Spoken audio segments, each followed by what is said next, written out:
You're listening to Answers for the Family with Alan Cardoza, right here on LA Talk Radio. Greetings to all of you listening around the world, and a warm welcome as we bring you another edition of the Answers for the Family radio show. I'm your host, Alan Cardoza, and if you're a regular listener, thank you for joining us once again. And if this is your first time, please make yourself at home as we bring you Answers for the Family. Now, each week, this show will address issues such as locating a runaway teen, family crisis intervention, building self-esteem, dealing with addictions, lasting health, and so much more. Now, having over 30 years experience working with families in crisis, I've been fortunate to meet and work with some of the top professionals in many of the helping fields and skilled authors who are working to make this world a better place for all of us. Now, you can all do me a big favor, so please check out some of our past shows at AnswersForTheFamily.com to hear some informative and entertaining guests as well as dynamic co-hosts discuss ways for you and your loved ones to become happier, healthier, and more at peace. Now, I'm also looking for some show ambassadors who will forward at least one of our shows to your social media group or to someone you know who can benefit from a particular subject. I want you to know that I truly appreciate it, and this is just another way that we can make a positive difference in the lives of others. Now, as many of you have grown to expect, with me as co-host is Gabriella Von Ray. She's the founder of the Dare to Be Kind movement, and she's been on the road filming since early November. She's been speaking to groups and interviewing people from all walks of life who have taken up the Dare to Be Kind challenge of one act of kindness in a 2-mile radius to highlight to everyone how kindness begins right there in your own neighborhood. So my question to her, and one that everybody is now growing to hear the answer to, Gabriella, where in the world are you? I'm in Paris, France today. That's beautiful. So share with us a little bit about what you're doing there and how the movement's going.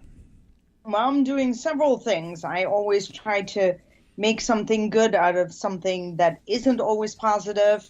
And in this case, I am in France because I have a 90-year-old dad who is failing. But it shouldn't be sad because it's beautiful when you come to 90, right? Mm-hmm. And it's positive because I am in Paris right now to do a little bit of volunteer work with some amazing organizations here for what they call in French les sans-abri, which are the homeless. There is a epidemic here, just like every major city in the world has this problem.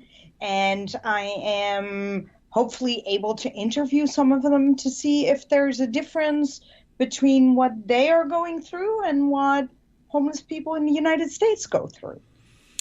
Well, Gabriella, and I think I've shared on some of the shows, but first of all, I'm so thankful and grateful for what it is you're doing. And for those people that don't know, Gabriella has taken 2 years out of her life to travel around the world and just focusing on the Dare to Be Kind movement to talk about how we can do this. Because, you know, as societies, we've gotten away from it. So, again, I'm just so thankful and really want to acknowledge the fact that you are out there doing these things. And it also points to that fact that we can all do something. There's so many times in which I'm talking with people and I'm sharing some of the things that maybe I'm doing or other wonderful people like you are doing.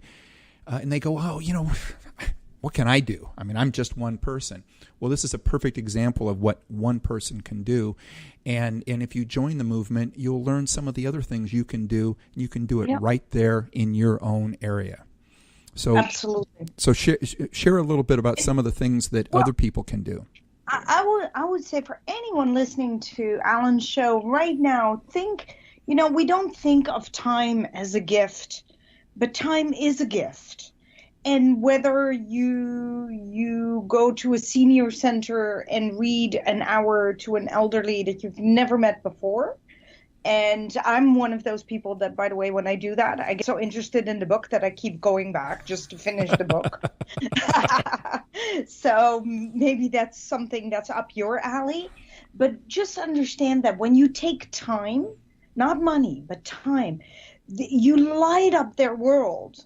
And whether this is a foster child, whether this is an elderly, and Alan, we've talked about this before, help them to work their cell phones, because believe it or not, the elderly all have a cell phone, but they don't know how to get onto Facebook or to FaceTime with their loved ones that don't always live close.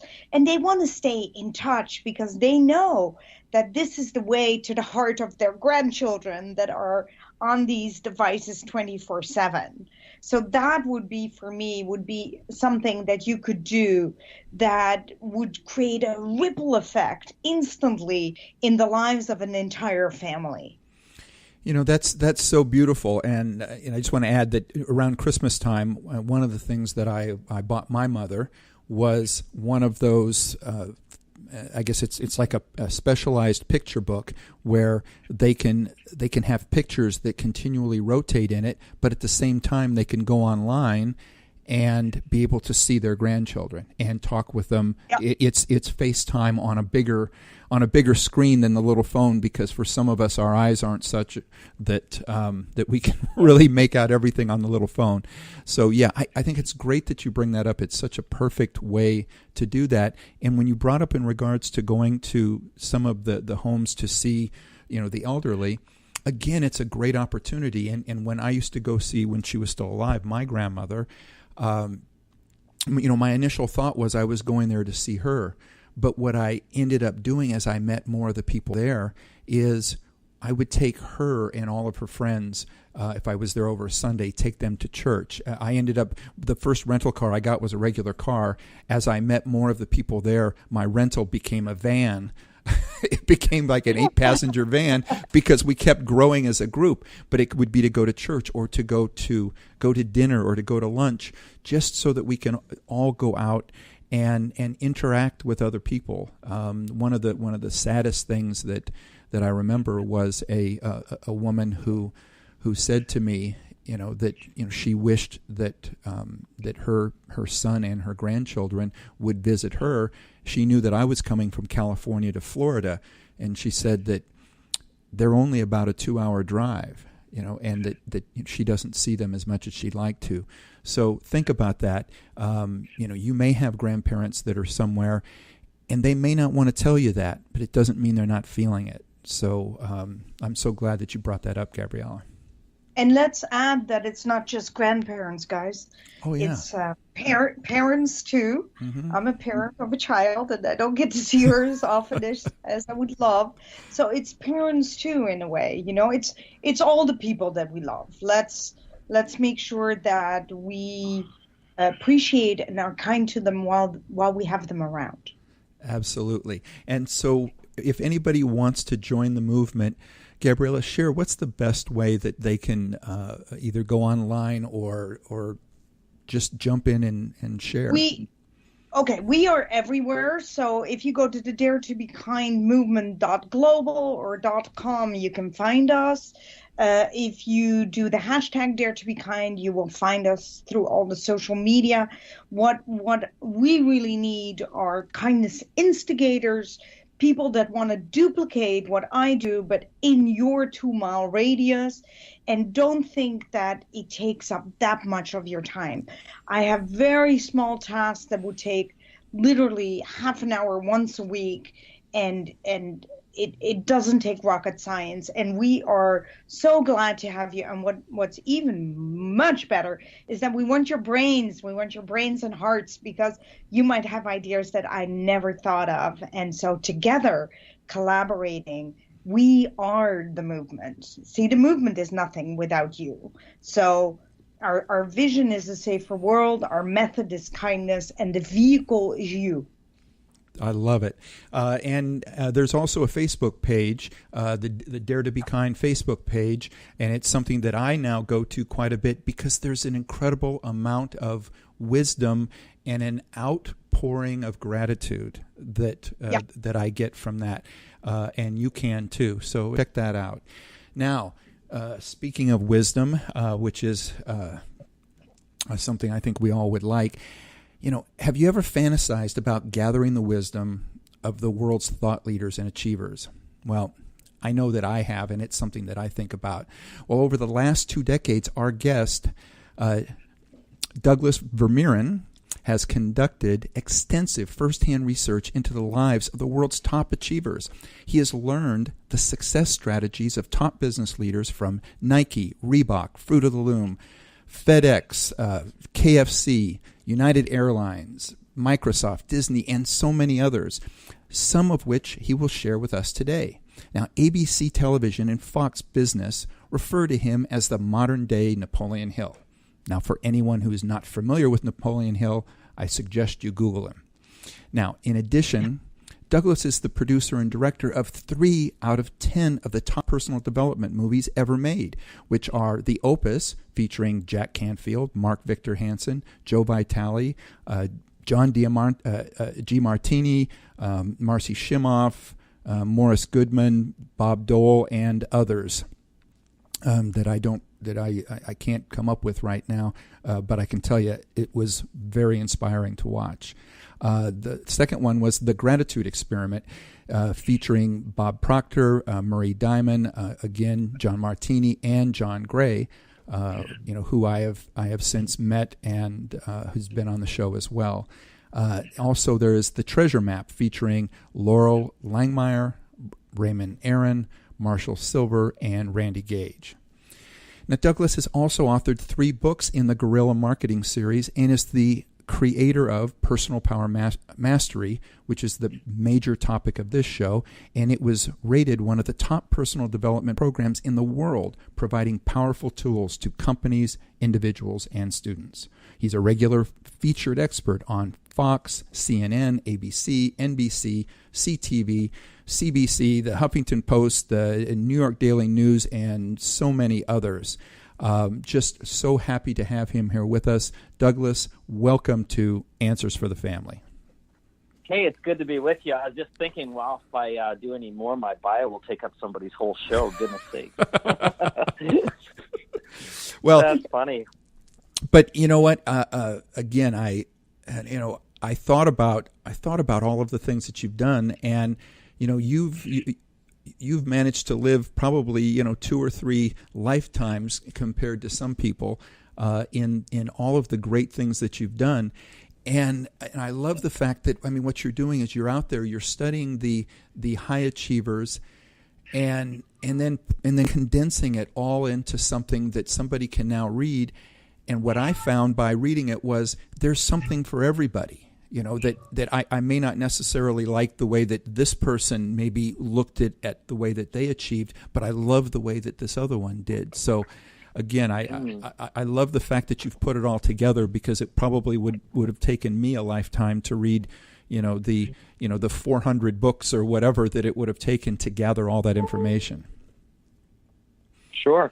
Well, success is truly an individual thing, and I think this is one of the biggest challenges that most people have, is finding that definition. And I still remember the days that I kind of figured that I really didn't have a definition of success. I was actually sitting in the living room of Bill Farley, who was the former CEO of Fruit of the Loom underwear, and I was asking him, what's your definition of success? And as I asked him, I realized I don't even have one. And since that time, I found that, just like what you pointed out, that success is really an individual thing. Oftentimes people think it's, finding a specific amount of money, or maybe it's finding the right relationship, or, fill in the blank. But the truth of the matter is, success is really 2 things. One, it is being very specific and clear. And what do we say? That a goal that's specific and clear is attainable and near. But more importantly than that is our success needs to be based on our values. So it needs to be in harmony with the feelings that we have. I love what Stephen Covey said, that too many people climb the ladder of success only to realize it's leaning against the wrong wall. So we need to start by really making sure that our success coincides with our values. And that's the first step, right? Very important. Yeah. No, not at all. I was actually thinking about what you were just saying about how success is very, very personal. And I also just wanted to comment on that. I like that you say that if you're clear about it, then it's attainable. Absolutely. Could you talk about that a little bit more? Yeah, for sure. Not just In fact, because when we're doing this seminar, when we're doing this seminar, I'd like to point out sometimes a couple of things that we often talk about in pop culture that aren't necessarily correct. So you've probably heard the idea that if you want to take action, then you'll get success. So in other words, take massive action and you'll have success. The truth of the matter is that is not the right way to do it. I'm going to add something very important. It's to take deliberate action. There's a lot of people that are out there, especially in today's society, that are very busy and they're doing all kinds of what looks like work, but it's really busy work and it's not getting them anywhere. So you really got to become deliberate. In fact, you've probably heard the quote that says, the journey of 1,000 miles begins with a single footstep. Yep. Well, the truth of the matter is if you really chose carefully your destination, you're going to find that it's not 1,000 or 10,000 steps after all. In fact, I would rewrite that quote to say this: the journey to where you want to go begins with a single footstep in the right direction. Mm-hmm. And I think this is a challenge for most people is, again, they haven't taken the time to really identify what it is, number one, what they value, and number two, what it is that actually will get them those things, those feelings, if you will, those, let's call it satisfaction, if you will. And so therefore they never really embark on a mission that is significant, that isn't worthwhile. Like, we're not looking necessarily in the end for success. Like, I mean, we can all feel good about things we do. What we're looking for as people is significance. How can we create something that's going to validate us, that's going to have us feeling better, that's going to also connect with the people that we're involved with in our life? In fact, I know this is a bit of a segue, but one of the things I find, again, as a very I don't want to come across as negative, but something that's incorrect that's being taught by a lot of gurus today is they say if you want to become successful, you need to find your passion and your purpose. I'm going to say that that's only partially true. In fact, Warren Buffett said it this way. He said, what you like about you is your hobby. What others like about you is your business. So what you need to find isn't necessarily passion and your purpose, but it's where your passion and purpose overlaps with the passion and purpose of other people that you're going to serve. And so therefore, when you serve those people, they will validate you, they will reward you, they will compensate you, and of course you'll have greater desires to serve that group and rise stronger when you see that it's making a difference in the life of those you're serving. So finding that idea of clarity, I think, is a massive stumbling block for a lot of people. But how, I heard you talk about values there. How do the values influence these priorities? Well, let's talk a little bit about values on a different way, for example. Okay. Imagine, if you will, a teeter-totter, okay? And we've all been on a seesaw, teeter-totter as a child. You know, when one end goes down, the other end goes up. Now, here's the thing that I've noticed with a lot of people, especially when it comes to getting to their goals, values, and the idea around motivation. Sometimes people are assigned their goals by other people, or are told that they need to live a certain way or seek a certain thing, or maybe even at work you've got to go out and do a certain activity, right? So these are assigned to us. Well, when our values are low, imagine now the teeter-totter, the low end, your values are there.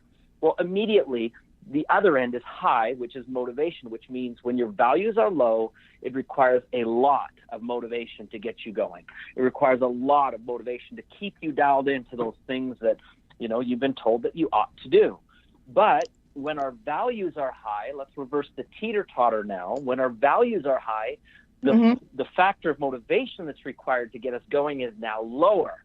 So when we can find the true why behind why we really want to do something, and we can see that it coincides to our longer-term values and the things that we really want in life, then it requires very little motivation for us to get started. In fact, one of the things that I've always found, people ask me, how do I get wealthy? Well, my answer to that is that everyone's wealthy. It's just that your wealth appears in the form that you value most. So for some people, it might be, you know, let's say family relations at home. Well, that's going to require very little motivation for them to put the effort in there because that's something that they value high, right? Versus, say, someone who, let's now say, you know, that someone tells you that to be successful, you need to drive a brand new Ferrari. Well, if you don't have values that are high around attaining a Ferrari or driving one, it's going to require a lot of motivation for you to work towards that. And in fact, you're going to have to reignite that motivation every single day just to stay on target with it.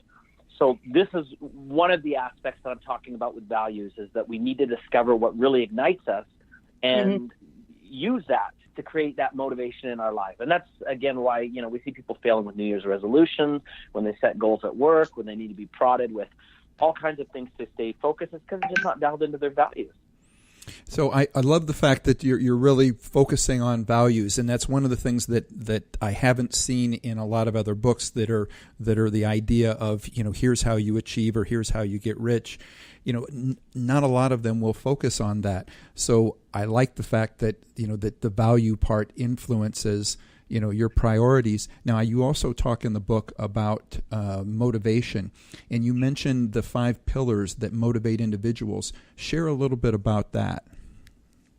Now, the 5 pillars isn't just the areas that motivate people. In fact, there are also the areas where all of us set our goals. Now, to give a little bit of a context on how the 5 pillars were discovered, as you can imagine, when I was doing the interviews with the 400 top achievers, there were some very common patterns that began to appear. I mean, it's kind of interesting. I was talking with one of my friends who's a lawyer the other day. He said, if I had, 1 witness to the truth, that's pretty good. If I had a dozen, that would be amazing and irrefutable. But after interviewing 400, I mean, you've got some pretty consistent things that begin to appear.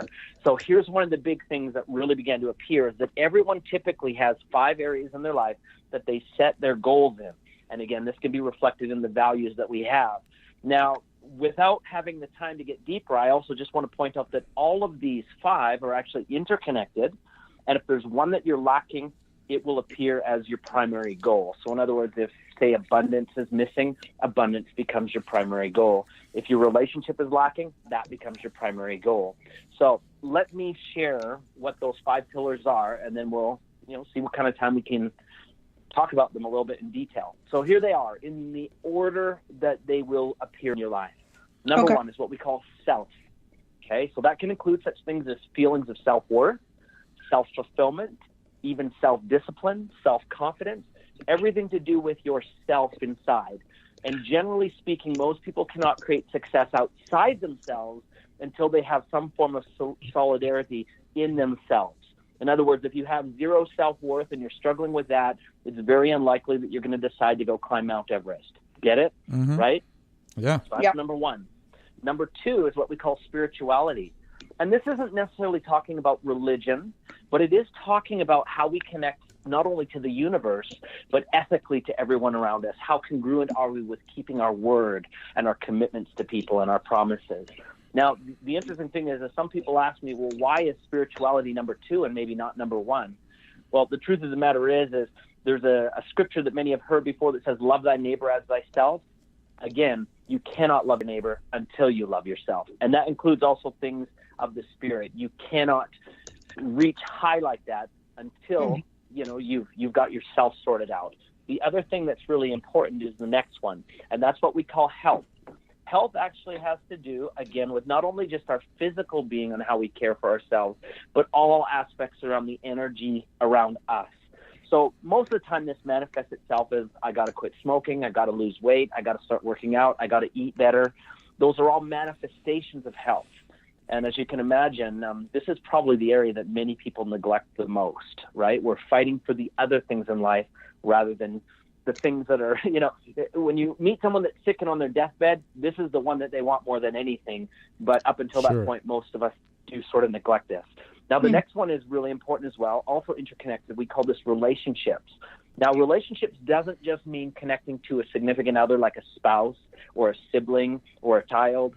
It can include all of our relationships, including business ones, and even in our community and in the countries that we live in and so forth. Now, relationships are a very, very important one because they often dictate the satisfaction of our life. Now, the next one is the final one, and this is the one that everybody often seeks after, and it's the one that everybody talks about most when it comes to goals, and that's abundance. Now, that can include money, it can include time off, it can include the ability and freedom to make opportunity choices, and so forth. Now, if we look very carefully, though, these are all connected. Like I said, if a person can't have the self figured out, it's very difficult for them to move on to these higher ones. Or if they have a problem in spirituality, they may shortcut to try and get the money in abundance, but they may do it ethically incorrect, right? Yep. So, and same thing with relationships. In self, we may represent ourselves. If you're dating a new person and you're really, enthralled by them, you may not be who you genuinely are to impress them.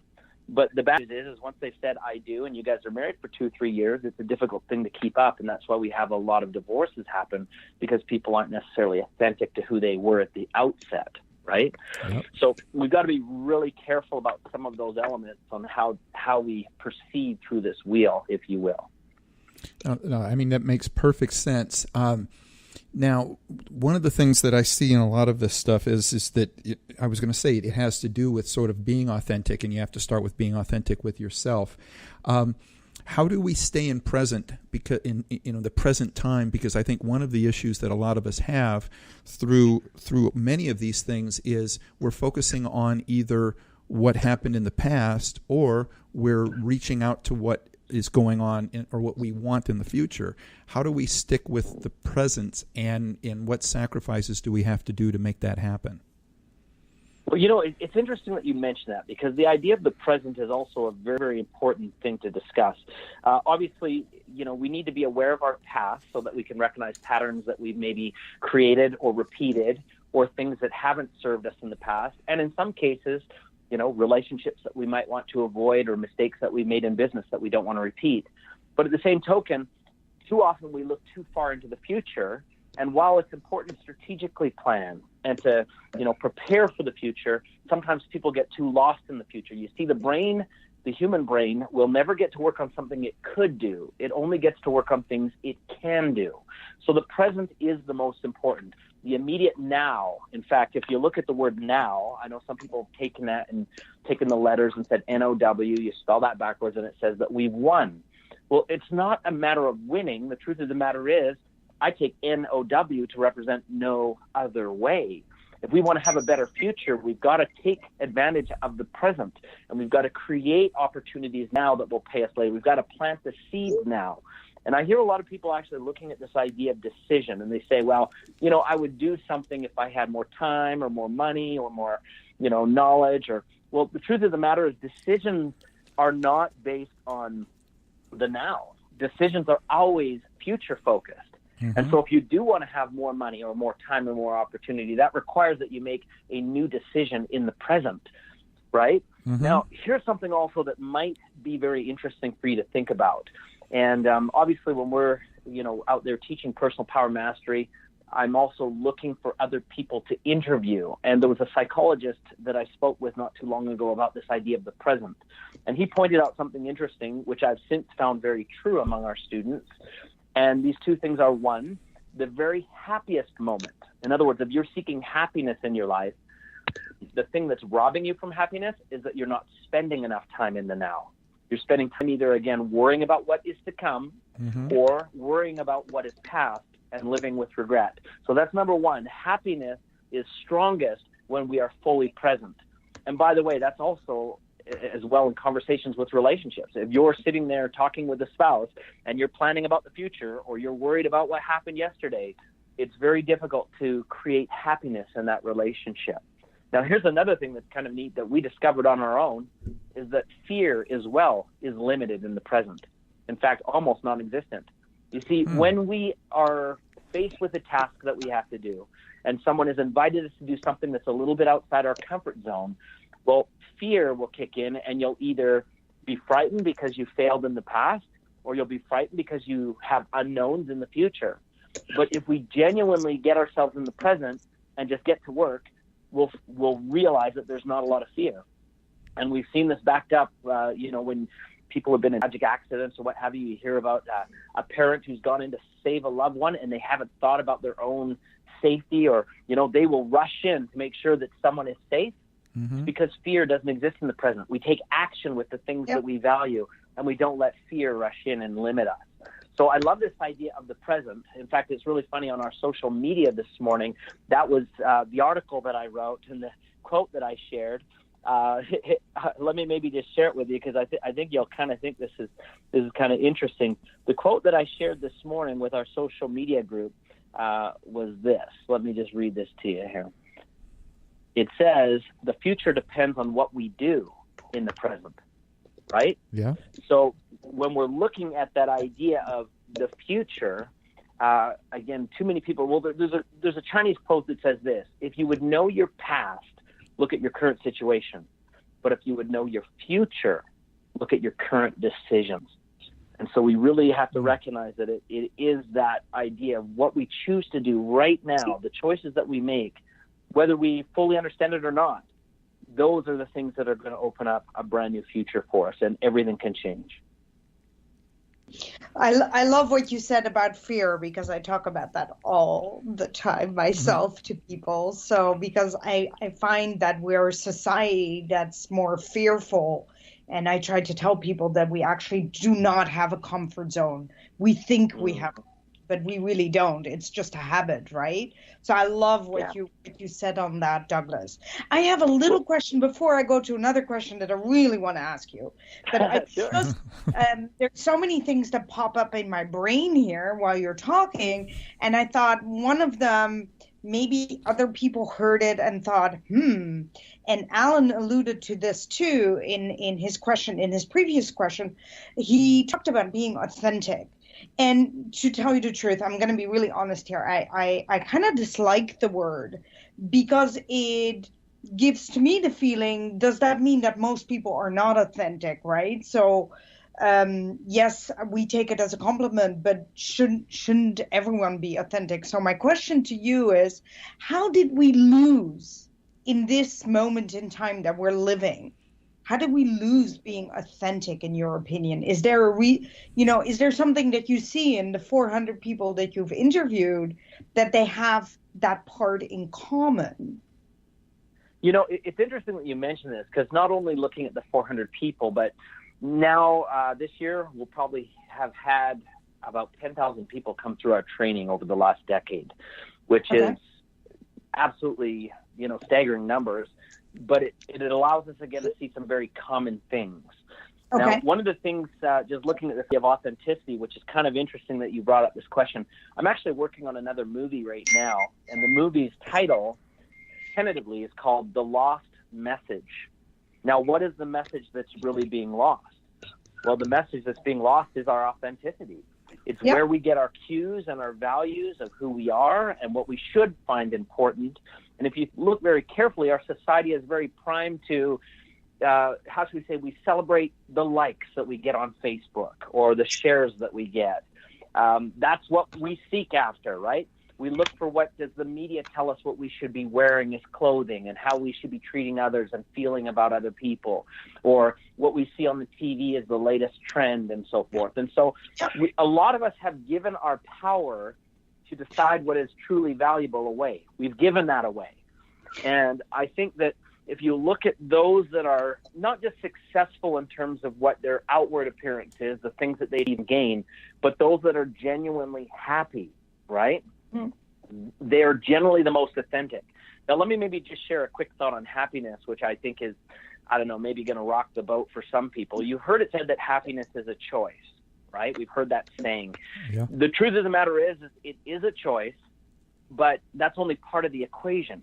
You see, happiness is actually a choice, but it's also being happy and satisfied with the consequences that arrive because of that choice, right? Mm-hmm. And so authenticity, I believe, is not just a matter of discovering ourselves, because we hear this in society where people feel like if I discover myself, that gives me permission to act and behave in any way possible.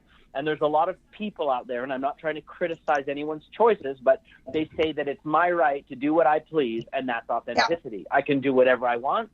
And the truth of the matter is that is not authenticity.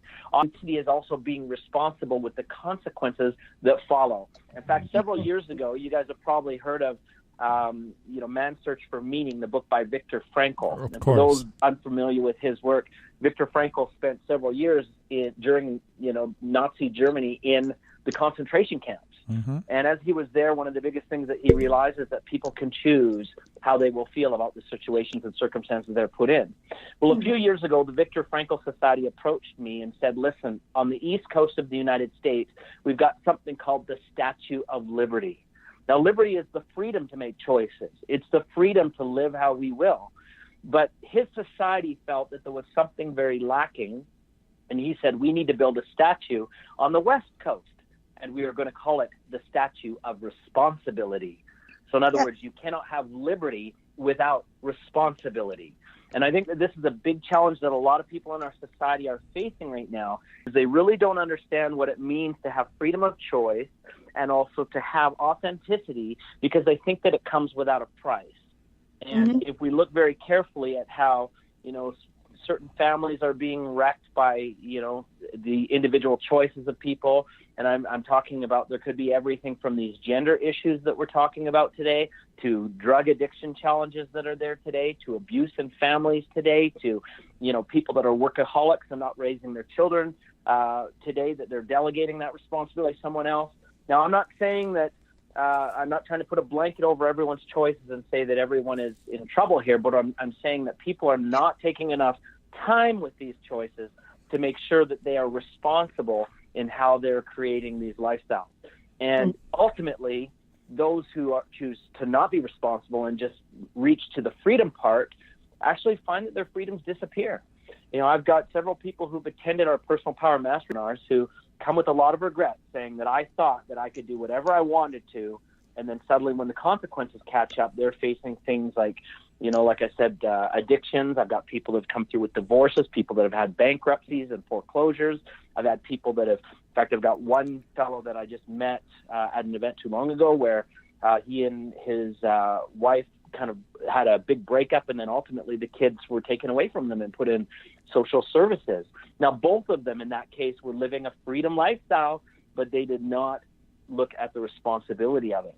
So we've got to recognize that, I think the world really has some incorrect definitions on authenticity, and we've got to recognize that if you want to keep the freedom expanded in your life, what do we say? We have to be before we can do, before we can have. And that means that we need to make some very careful decisions on those values that we have again. And oftentimes these ideas around immediate gratification, which I see a lot of society doing, reaching out to immediate pleasures and fun that have no lasting value to them, they often end people up in hot water and unhappiness. And so, we need to be very careful of these things. Okay. I also feel, but this is very personal, of course, is that I find that the authenticity, the reason we lose it sometimes is because we want to comply to the other person so much so that we lose our own identity. Basically, I'm talking about conformity, right? Which is also part of our society. Like you said, the likes on social media, if you're a woman and you don't take 50 times the same selfie just to have the perfect one, then you're not cool. And even I had to learn to have Bobby, which is my manager, who's probably listening right now and smiling, she now takes a picture and she never asks my permission. She just puts on the ones that are actually kind of kooky with a strange grin, because that is me. You know what I mean? So yes. I feel that it's authentic person. We don't dare to be us because society also tells us to be conformed to the group. And so we lose ourselves in the group. I just wanted to put that out there. And it's true, we do. I think one of the things that our society teaches us, which I think is a little bit unfortunate, is that it's not okay to be us, right? It teaches us that really we need to, conform to the images that someone else has portrayed. And I think that, that's something that, especially to the youth of today, is really a challenging thing that, we've already heard 1,000,001 discussions of how the school systems groom us to be, ready to be factory workers and in a job. But I think the other thing that the school system really kind of does is it conforms us to be exactly the same as those around us. And that doesn't always work. Now, I'm definitely not trying to say that, we don't need law and order, because we do. And I'm also, how do I say this? There are certain things that are going to be invariably true, that will always be a fact. And regardless of someone's opinion about those facts, some of these things will never, ever be swayed. So we've got to understand that, there is a place for, let's call it, institutionalized learning or group learning. But at the same time, I think we need to recognize that level of expression that can uniquely be us. And I think that oftentimes that is not nurtured as it needs to be. Well, you know what? We're going to take a break, but I want everybody out there to stay with us. You know, what we're talking about is so important, but we're talking about personal power mastery. And if you'd like to follow along, if you go to the website, douglasvermeuren.com, and you can, again, if you're driving, you know, you don't try to spell it or anything else. You can also you can go to answersforthefamily.com. We're going to have all of this information on there. But if you're sitting at your desk, you know, DOUGLAS, V as in Victor, ERMEEREN.com. You can open up another window. You can follow along with us. Douglas, you mentioned in regards to some of the seminars and stuff. Is the information at that website, or is there another place they should go if somebody's interested in the seminars? No, that's actually perfect. But let me give you an easier way to get there. Okay. Just type in personalpowermastery.co, and that'll get you there.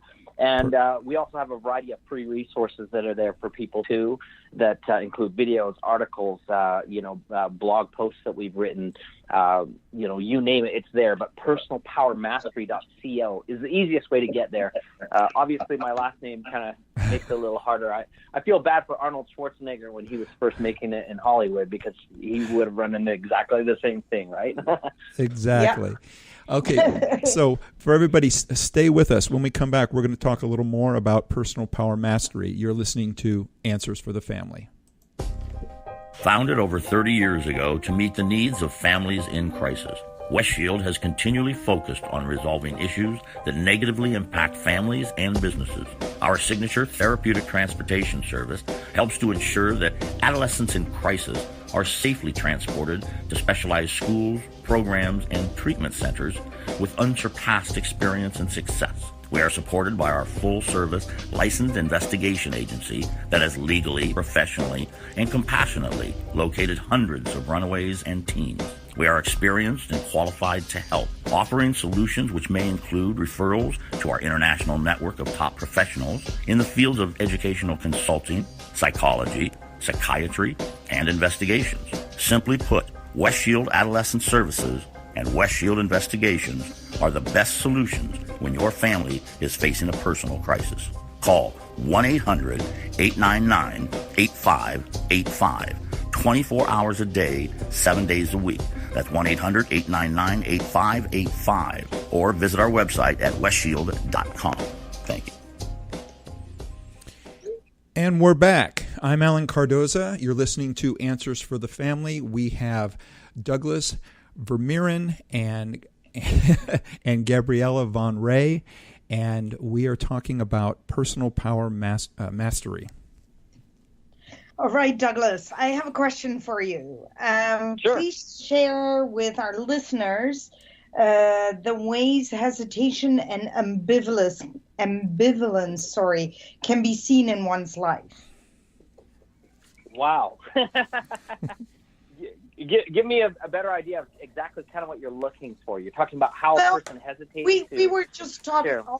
Everything you've said so far is motivation, feeling good about yourself, all those things. But we have this little horrible voice in our head that the moment we're positive, then there's that little nagging voice that says, maybe not. Oh, are you sure? Or what I have found a lot is if friends unfortunately share their just newfound motivation or what they're going to do, what they call success or whatever it is that they're going after, then they start hesitating because the person that they said it to is not very enthusiastic. And basically their own hesitation, their own fear is all on them, right? And so people hesitate nonstop and are ambivalent about the things that they want to accomplish too. So how do you see that those manifest in people's lives because of all the interviews you've done and because of the personal power mastery? Yeah, absolutely. Well, it's interesting. The first thing that comes to my mind as you're talking about this is there's something that we kind of discovered along the way here. I call it the 5 ways your brain processes or learns. And I guess it's I'm trying to think of a way to explain this without needing 2 hours to do it, because it's a fairly complex concept. But let me put it this way: there's a handful of ways that your brain learns. The first way is factually. So 1 + 1 is 2. President Trump is the president of the United States currently. These are all facts, and so your brain actually services those and processes those kind of ideas in a specific way.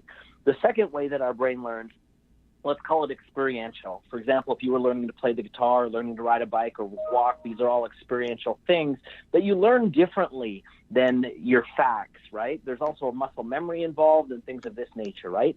The third way that we learn is what we call socially. We learn from those that we surround ourselves with and the people that influence us, right? So that's another way that we learn, and we often don't recognize we're learning that way.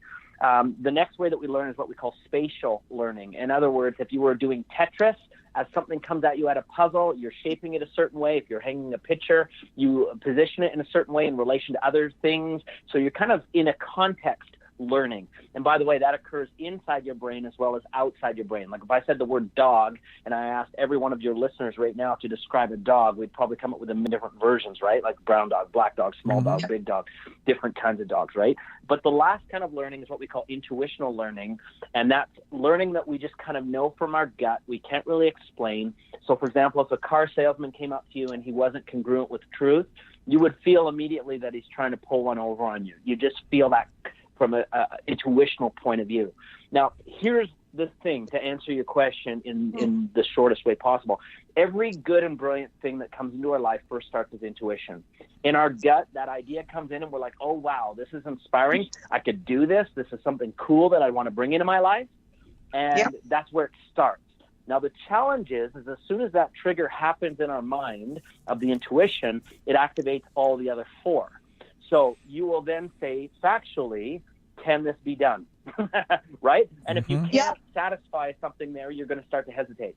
Next, you're going to say experientially, have I got what it takes to do this? Do I have skills? Do I have the ability? Right? Again, if you find something lacking there, you're going to hesitate. Next, socially, if you see that, say, for example, someone invited you to do a network marketing company and you've had a cousin that tried it and he failed drastically, or your family's told you that it's a poor idea, that's going to influence you and you're going to hesitate. And then lastly, spatially, if you can't see how this can fit either into your time schedule or your life, or you don't know the first thing to do, or there's certain things along the processes that you're not unsure of, you'll also hesitate there.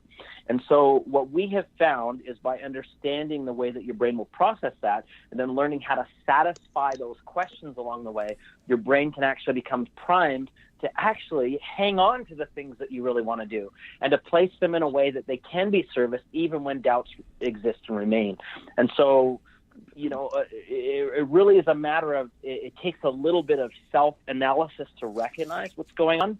But most people never get to that because a lot of the ideas that they begin with intuitionally, they just aren't always high on the value list either. So in other words, you might have a really good idea. In fact, Harvard once said that the average person has 6 ideas per year that could be turned into $1 million enterprise. But then why is not everyone a millionaire? Well, it's because we have these ideas, but we don't really find them valuable enough or entertaining enough to really pursue, to start now checking the facts, the experience, the social learning, the spatial learning, and get started. So we stop fairly quick. Yeah. Well, Douglas, I got to tell you, first of all, what you said in regards to doing 2 hours on that, I would love to be able to do that. So one thought, because of the fact that we're running out of time, because this has gone by so quickly, as far as your seminars, are they web-based? Are they also in person? And if so, do you have any coming up in Southern California? You know what? We don't, but I am this weekend in London, England. So I'm actually going to be in Europe myself doing one. So we do some of the work online. Like I said, there's a lot of free resources that we have. And then I do them as literally a 2-day event. And I bring in a lot of special guests with me. In fact, one of the next ones that I've got coming in, I've got John DeMartini there from The Secret. I've got Brian Smith, the founder of Ugg Boots, coming out. I've got a handful of these other really cool people. We've had Barnett Bain, Academy Award-winning movie producer there. So I bring in a lot of the top achievers that I interviewed so that you can see firsthand how these things actually work. Obviously, I'd love to do one in Southern California. If we had enough people together there, I would do one there, but we haven't got a date slated.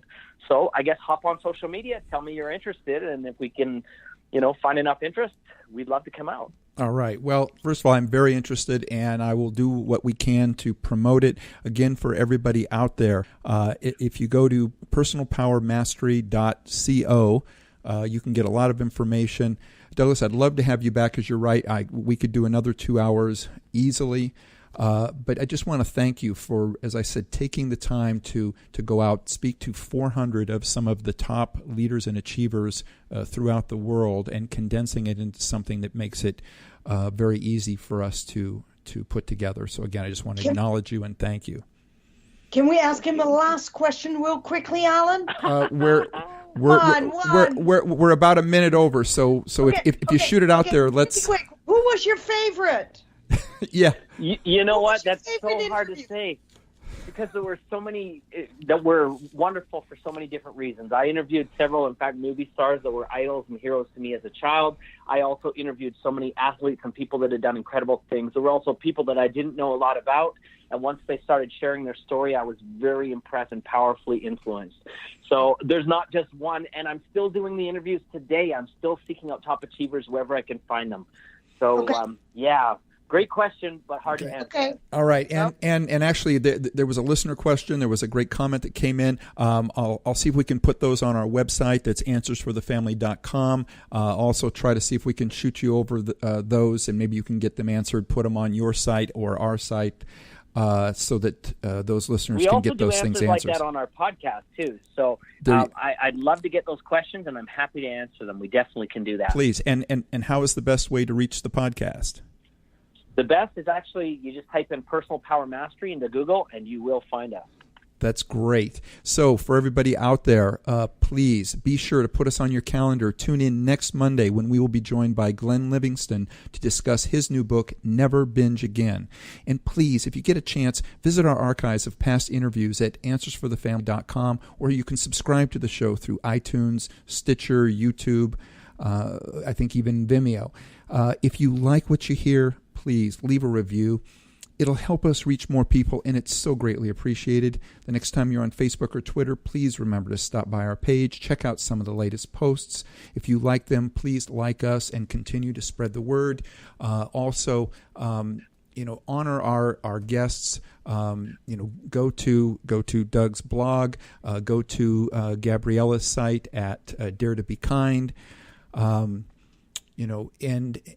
And if you get a chance, if you get the book, if you get Personal Power Mastery, if you like it, go to Amazon or wherever you bought it and leave a review. It helps them. It helps any author out there who has put all their time into it. It helps them be able to know that they're reaching the right people. So please do that. And for everybody out there, be good human beings. Be with us next week on Answers for the Family.